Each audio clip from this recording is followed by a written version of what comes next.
وفاة مصطفى درويش سببت صدمة والناس اتعاطفت جدا مع وفاة مصطفى درويش. تفتكر حضرتك التعاطف الكبير ده كان بسبب انه ممثل شاب مات في سن صغير، ولا بسبب اعمال الخير الكتير اللي كلنا اكتشفناها بعد وفاته؟ هقول لك حاجه غريبه جدا حضرتك.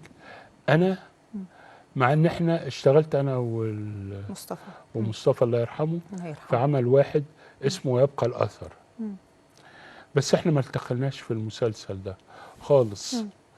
والمسلسل ده كان بيتذاع واحنا بنصور على الهوا، فحتى ما شفتوش. فانا لما قالوا مصطفى درويش توفى قلت لهم مين مصطفى درويش؟ فقالوا لي ده مش عارف ايه. لكن لما لقيت كمية الحب والحزن الشديد عليه والحزن الشديد على الراجل ده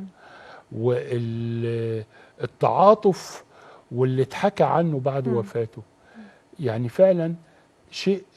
اكيد الراجل ده كان محترم وربنا حاول، يعني حاول يديك آية من آياته ان حتى لو انت.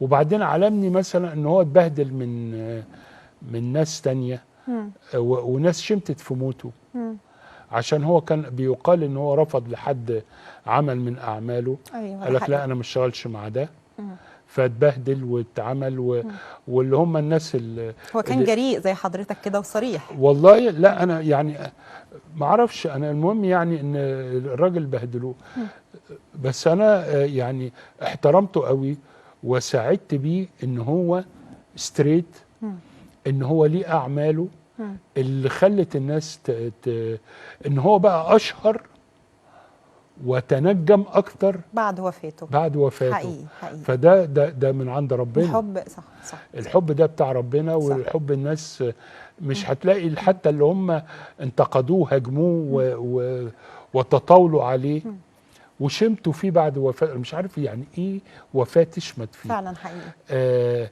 مش هتلاقي الناس كمية الحب دي ابدا.